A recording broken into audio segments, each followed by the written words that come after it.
Hey everybody, and welcome back to the Duke Wisdom podcast.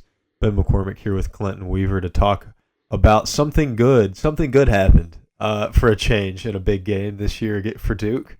A very narrow loss to Kentucky, a narrow loss to Kansas, but that was not the case against Auburn last night. The number 2 Tigers came into town for the first time since 1981 when Charles Barkley was still on the roster, and Duke took care of business. They've never lost to Auburn, and that didn't change last night.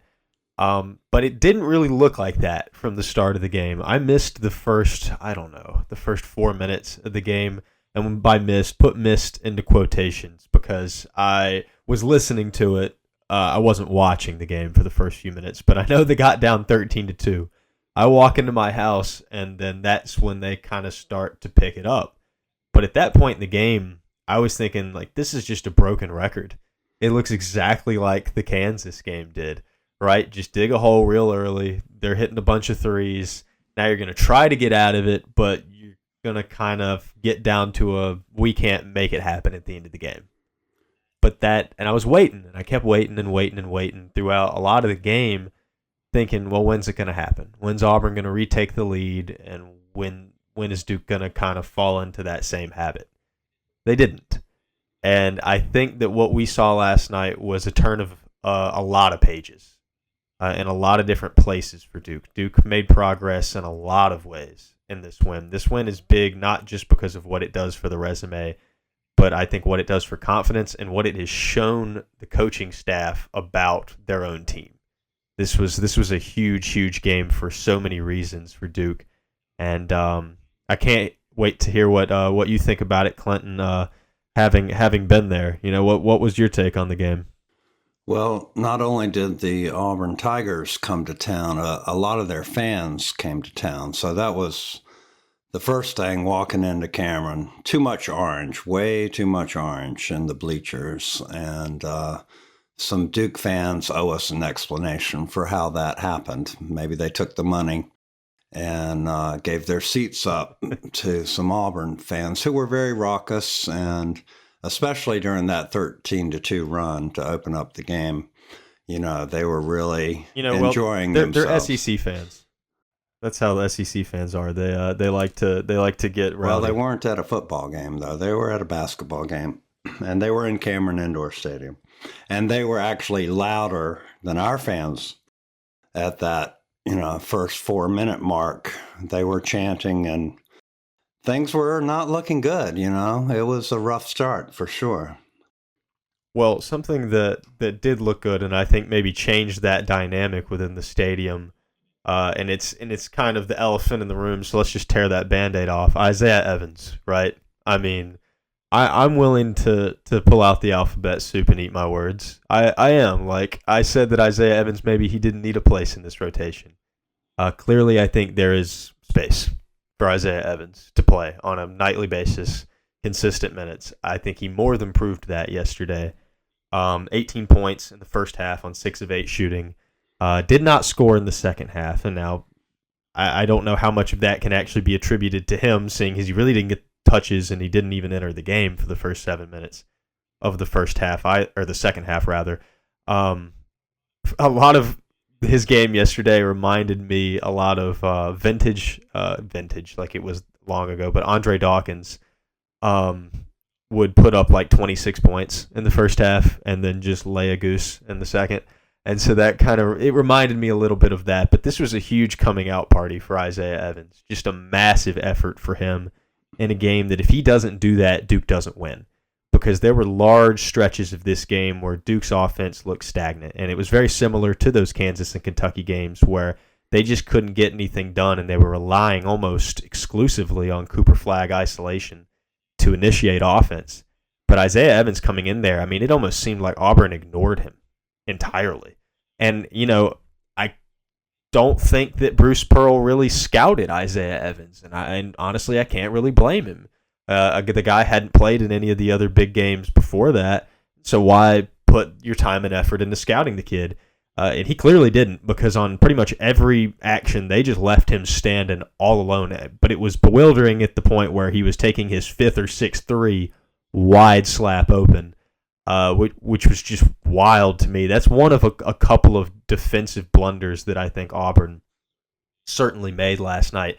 But Isaiah Evans kept his nose to the grindstone, didn't let those DNPs get him down, and he showed that he definitely does belong in big league basketball, even already. It took him less time than expected, I think. Well, he definitely single-handedly rescued our bacon from the fire. Without that performance in the first half, we probably don't win that game. I mean, we came out very shaky, and Sion was making his first start. He looked shaky coming out of the gate. He missed a three. He let a guy go backdoor on him. At that point, I was asking, was that a really good move to give Sion his first start against Auburn? But, Isaiah comes in, and good Lord, he was just on fire. Auburn was on fire, too. It was just amazing, the three-pointers that they were hitting throughout the game. My eyes were rolling heavenward with some of the shots they were taking and making, and they were nothing but net kind of three-pointers. They were just out of their heads. So, it's a good thing that we had a guy who was also out of his head, or else we probably would have been down 10 or 15 at the half. Want to join a community of Duke accounts publishing news, theories, and predictions on Duke athletics? Join the Duke Wisdom Network. Just go to dukewisdom.org/join network today and fill out the form with your name and social media. Or you can DM at Duke_Wisdom on Twitter or Instagram. Become a part of the community of Duke fans publishing their takes today. Again, that's dukewisdom.org/join network to DM at Duke_Wisdom on Twitter or Instagram. Well, Auburn is, or at least was, I don't know if that still stands, but was the number one offense in the country. And so, it's no surprise that they were able to do that. I think the biggest surprise to me was that Duke found an answer when they haven't been able to. And maybe that was the crowd and Cameron backing them that allowed them to do that. I think there's a lot of reasons for that, and we'll unpack some of that in a little bit. I want to talk a little bit more about Isaiah and kind of the mental gymnastics around him playing or not playing, and that has been a hot button issue the whole season amongst Duke fans. And so I want to unpack that a little bit. I want to ask you, do you think that it was a mistake by Jon Scheyer to not play Isaiah Evans in those first three big matchups? No, I'm not going to go there. Hindsight is always 20/20, and he looked great last night. So naturally people are like, well, wouldn't he have also done well if we had done the same thing a couple of games earlier? Maybe, but maybe you have to trust the coach, right? That he knows what he's doing, and he's the one who sees what's going on in practice, and he knows when it's time to make the move, and that's why he gets the big bucks. So, I'm not really going to sit here and second guess Coach Scheyer. What he did last night obviously worked, and it was definitely his time. The most amazing stat was 6 of 8 from 3 with 0 dribbles. And so he didn't even have to put the ball on the floor, but he got himself open. He moved really well on the court. I think you're probably right. Auburn wasn't expecting it. So to that point, if we had used Isaiah in previous games, the secret weapon wouldn't have been a secret. So, let's just enjoy it for what it is. It's a great victory. The Auburn fans had nothing to say leaving the stadium, and we can all just enjoy it and move forward. I completely agree with you. I don't think that any blame should be cast on Jon Scheyer. I think that what he sees in practice is completely different than whatever theories we create in our head, right? Like, he's the one that sees whether Isaiah's ready on a daily basis or not. Me personally, I think it's clear what you get from Isaiah Evans when you put him into a basketball game. He's going to touch that ball, and if he touches that ball, it's going up at the rim. Like, Isaiah Evans doesn't know what fear means. He shoots the ball, and he does not second guess himself. And when that shot's on, that means he's going to be an absolute flamethrower for you. I like comparing him to the microwave, to Vinnie Johnson. Like, He's a guy that can come off the bench. He can give you that 20 points. Exactly what he did last night. And so I think that Isaiah, what he brings and what that is very valuable. But there are other things that we've talked about in the past that limit his game that have certainly, I think, kept Shire from playing him. And one of those things is physicality and defense. And so, I mean, I've had my doubts that he would be able to hang defensively, and he kind of proved me wrong a little bit.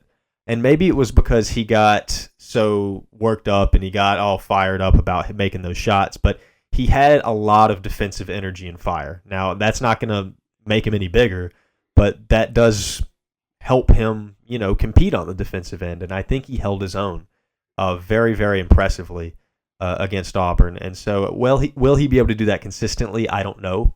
What do his minutes look like consistently? I'm not entirely sure about that either. But I will say that I think he should be a more permanent fixture on a game-by-game basis, no matter who Duke plays. Now, that being said, Duke does not play another Auburn the rest of the season. The rest of their schedule, actually probably the best team on it might be Illinois on February 22nd. Besides that, I mean, you're looking at Carolina, Clemson, and we'll talk more about the strength of the ACC in a little bit. But talking about getting Isaiah some minutes, obviously he plays about, I don't. If I look at the box, what was it, about 16 minutes, yeah. I feel like is what he played. Mason Gillis played like 5, if I'm not mistaken. He didn't play much. And so to me, it's like, yeah, you feed the hot hand, you play the guy that's hot.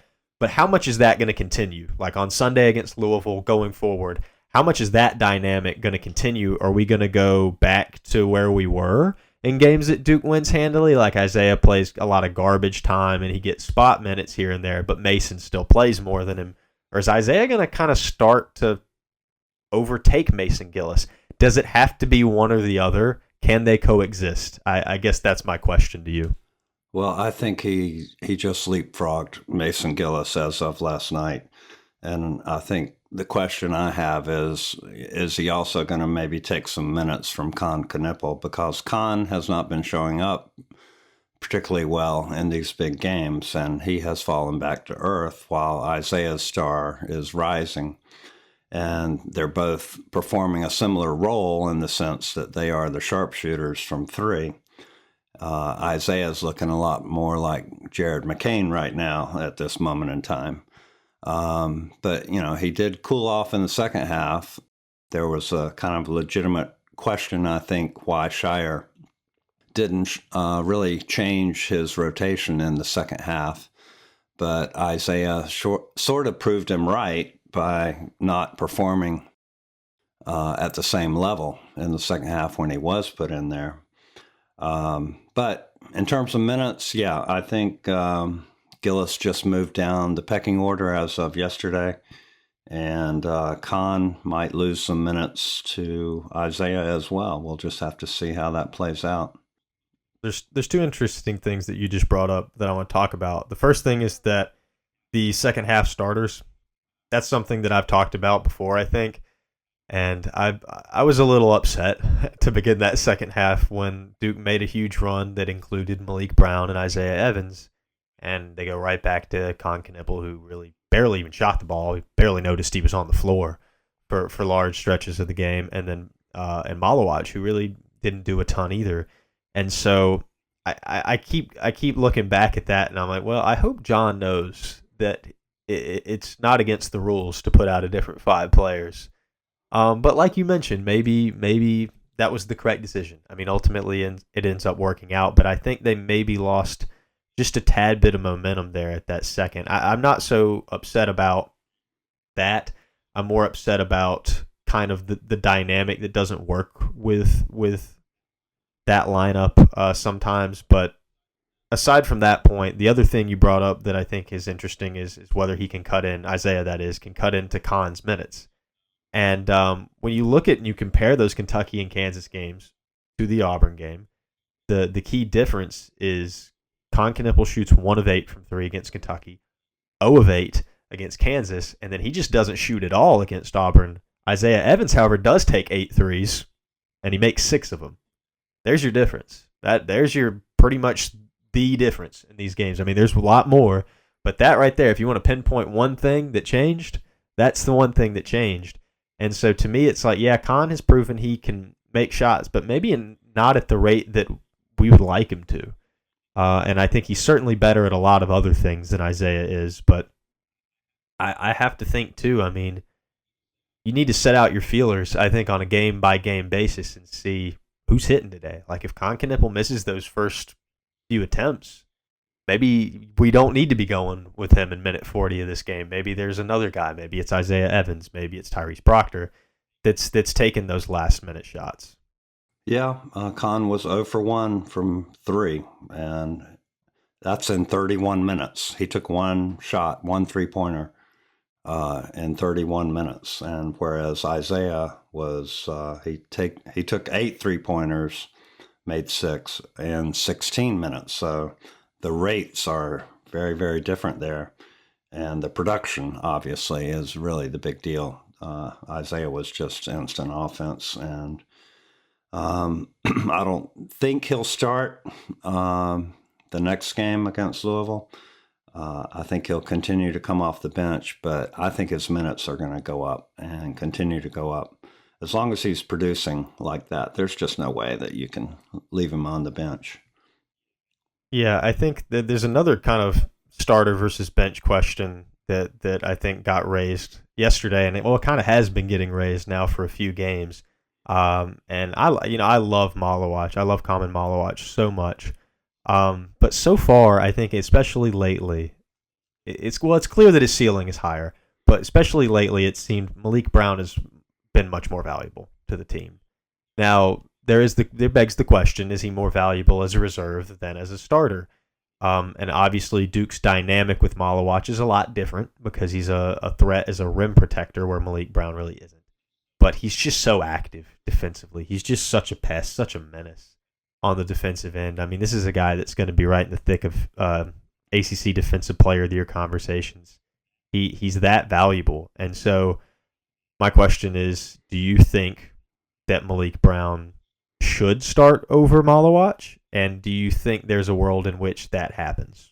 I'm less concerned about who starts among those two. Malik has been fantastic, no doubt about it. You know, he shut down Broom. He annoyed Broom. Just a great job. And he's 100% composed. You know, you can look at a guy's feet and are they nervous? Are they shuffling their feet? Malik is just like steady out there.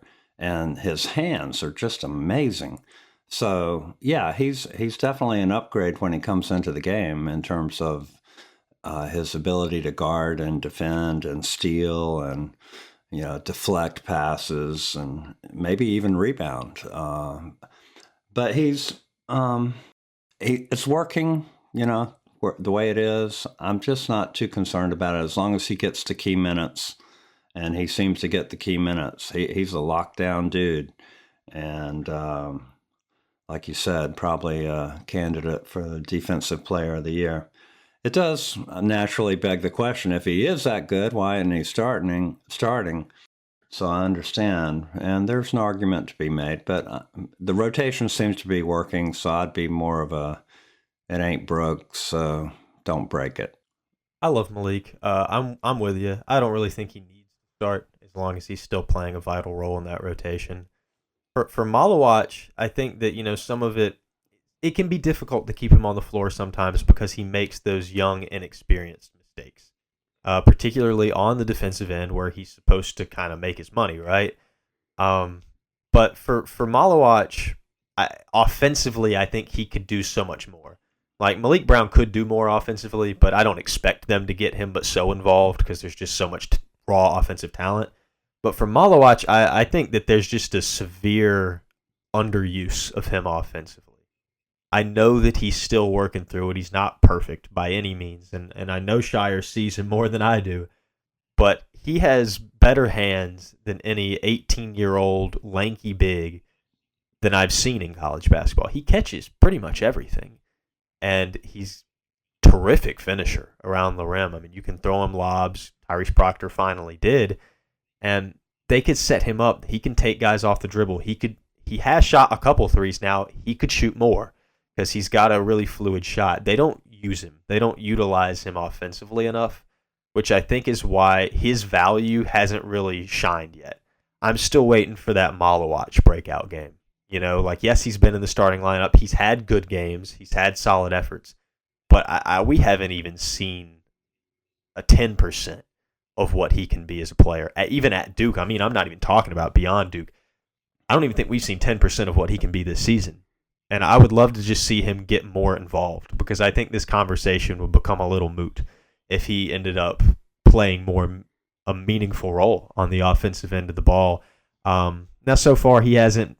The argument is maybe he hasn't needed to, but I think that's kind of the allure of this team, right? That there are like so many weapons just laying dormant that haven't even been tapped into. And so, Bruce Pearl was talking to the Field of 68, Jeff Goodman, last night, and he talked about how, this Duke team could be dominant, kind of like that UConn team last year. They could be dominant because we're just now kind of getting into this. And I think a big piece of Duke realizing its potential is realizing what Kaman Malawach can be offensively. I think a good comparative for this situation is Derek Lively and how Lively started out versus how he ended. Obviously, the ceiling is much higher for Malawach than it is for Malik Brown, who's already kind of performing at probably what is close to his ceiling. And, it's only December 5th, 6th.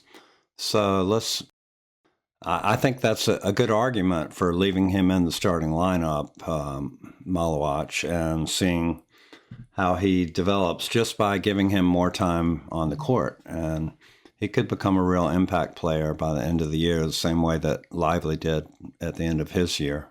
Well, so here's the transition into this, because the one time that Malawach gets involved in the offense, it's when he gets set up on a lob by Tyrese Proctor.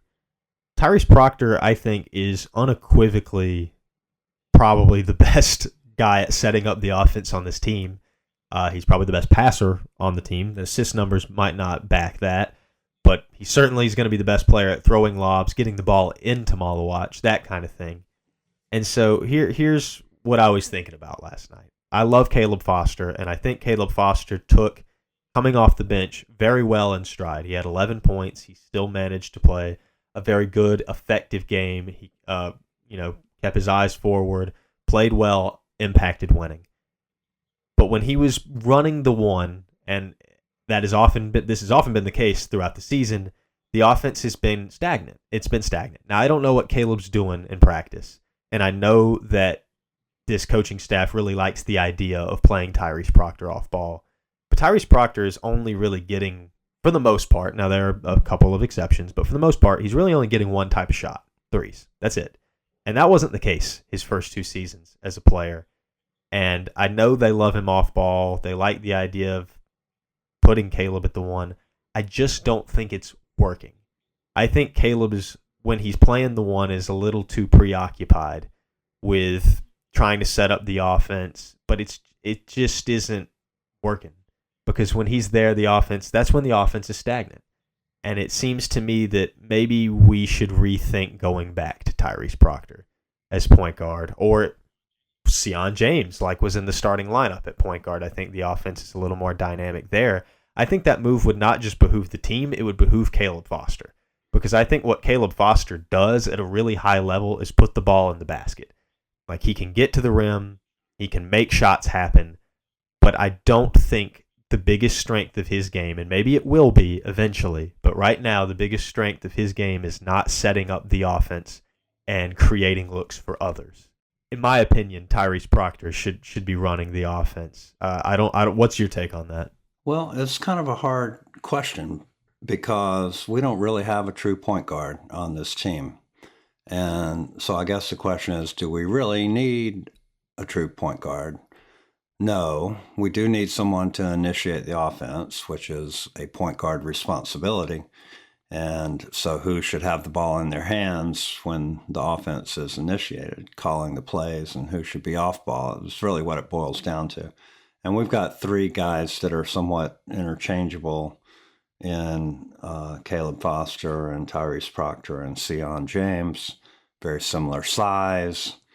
And some strengths and weaknesses, yes. Proctor's done well off ball. So, what's the risk of moving him to on ball? Caleb, he's done okay. I mean, he played well last night.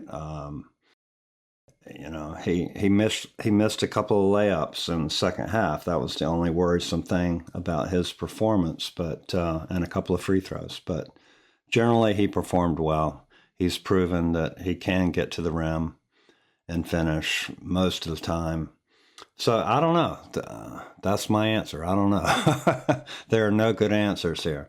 It's a tough question, and I think that if I'm being honest, I don't see a change coming when it comes to this topic. Like, I think that Shire's going to stick with Caleb Foster running the point when he's in the game, because I think that's just what they've worked on. That's what they want the team to look like. And I want to make it clear that, I haven't lost faith entirely in Caleb Foster playing a point guard role.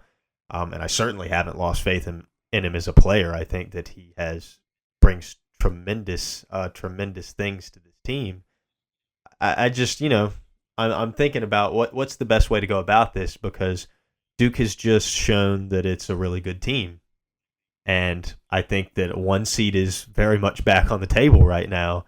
And so when I'm thinking about one seed caliber team, I'm thinking, where are the tiny little mistakes right now, and how can they be fixed? And one of the biggest mistakes I see, or maybe not even a mistake, but just problems the team has, is that it often goes through stretches of stagnant offense that tend to be a little too isolation oriented. And we got into that, I think, last time when we talked about how Shire doesn't seem to change or go through these calls. And he even confirmed it himself. He kind of said, I'm going out there, I'm just letting them figure it out on the floor. And so maybe that is more of them just figuring it out, is those little problems, and maybe I'm attributing it a little bit too much one way. I could be overreading. But I'm just trying to kind of think about how do we iron out the things that might be going a little bit awry, because this is a team that clearly has some next level potential. Well, I noticed that Shire was calling a lot more plays last night. So his little experiment of just letting the team play might have been a one-game experiment. What I was concerned about last night was the lead was slowly frittering away, and we weren't making free throws. Sion missing 3, and Flag missing 2, and Caleb missing a couple of layups. I was literally removing my fingernails manually at that point because I was worried, that 12-point lead. We had an opportunity to build on it, and we didn't. We lost it all the way down to a 2-point lead. And honestly, I was sitting there thinking, we're not going to win this game. And so they proved me wrong. Glad to say, what they put out the fire, came up with enough big plays. But most of those big plays were Cooper Flag. A couple were Tyrese, of course. He hit a nice turnaround shot in the lane, and then that Hail Mary three-pointer. But mainly it was Cooper Flag doing something, the old give the ball to Cooper and let him figure it out. Yeah, it's a little crazy that Cooper Flag, like, I haven't really mentioned him much to this point, because, I gave Isaiah Evans player of the game last night, but I think statistically speaking, and if we're like being legitimate, it was Cooper, because 22 and 11 on 0 turnovers is something else. But I think when you talk about who's going to be the most memorable performance from this game, it's Isaiah Evans. People are going to remember Isaiah's performance more than Cooper's. But what Cooper did was nothing short of remarkable. I mean, he's proven time and time again that the bigger the challenge, the better he plays. And so he emphatically, I think, has taken over the front-running spot for ACC Player of the Year.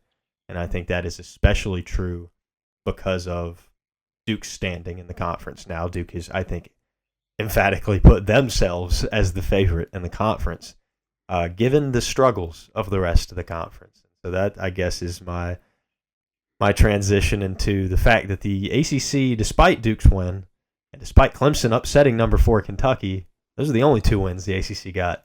2-14 in the SEC Challenge. That's a really, really rough showing. Carolina's now 4-4 on the season. That's their worst start to a year since they were 3-5 in 2002, a season they ended 8-20.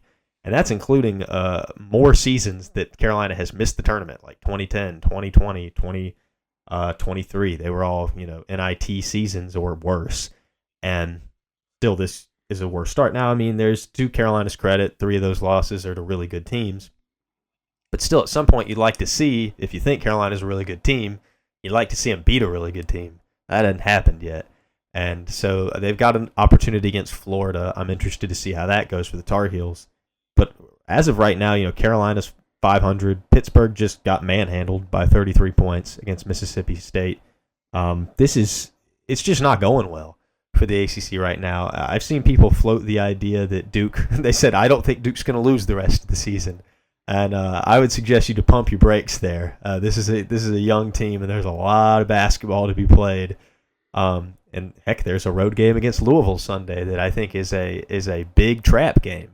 And we've mentioned that in the past before, how you get this one at Auburn.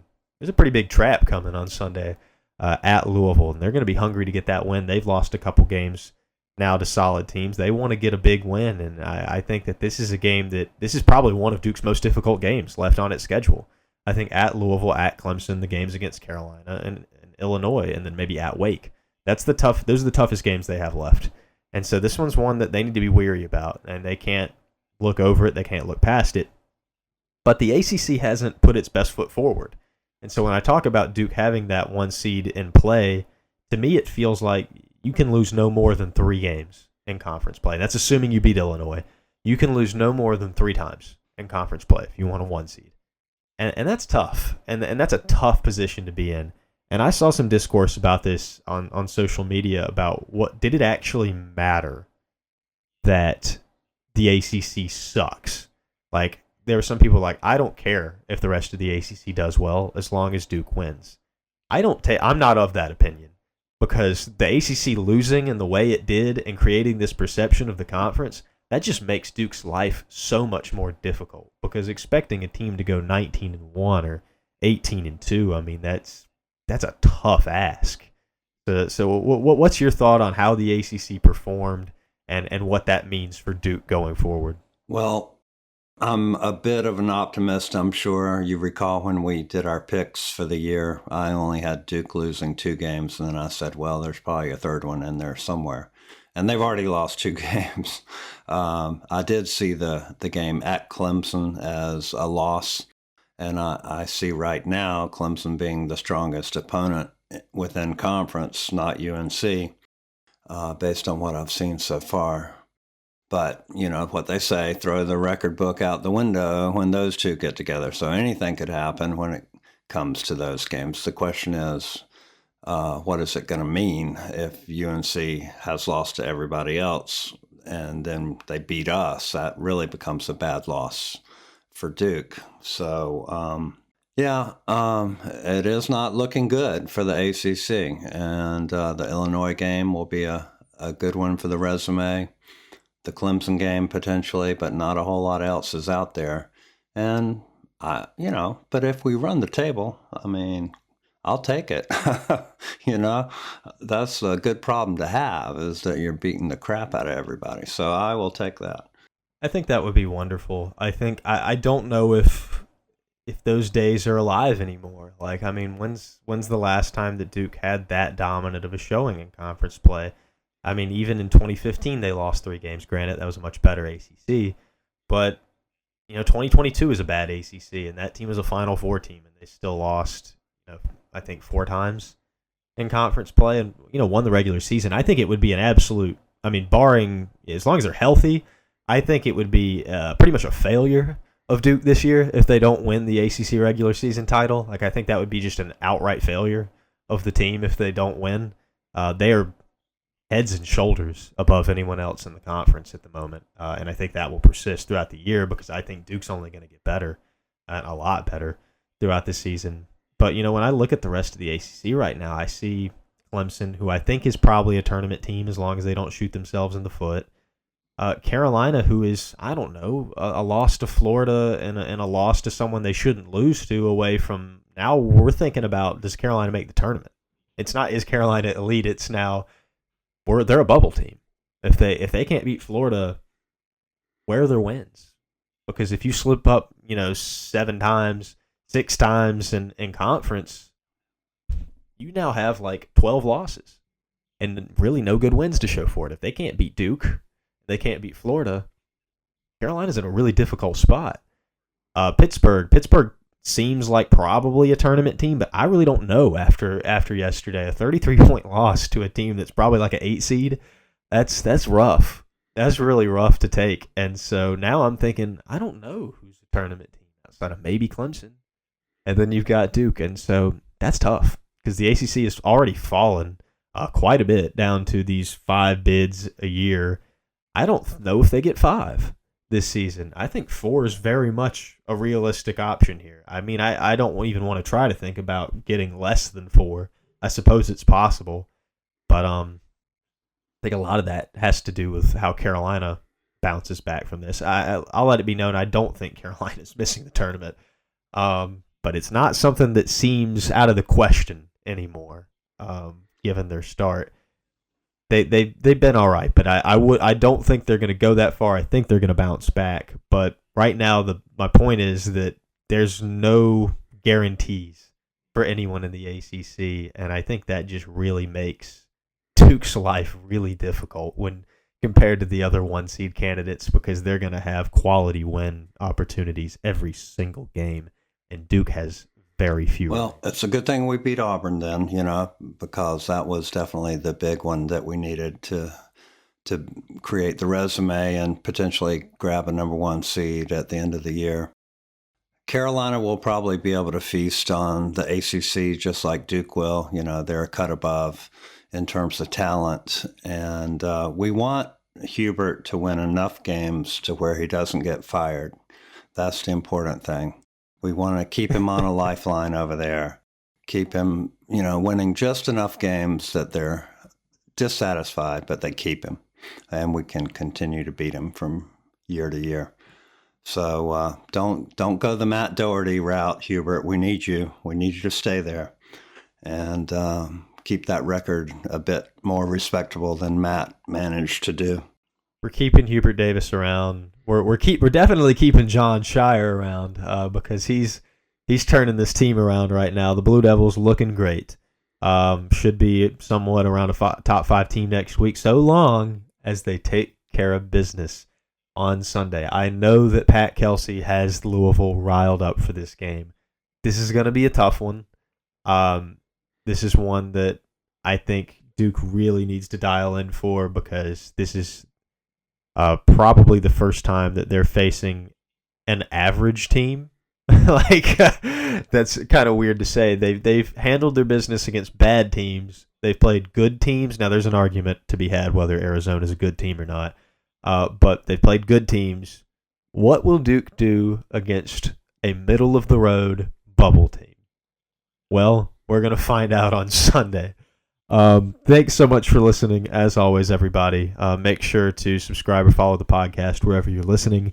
Go follow Duke Wisdom on Instagram, Twitter, and BlueSky, and we will talk to you guys later.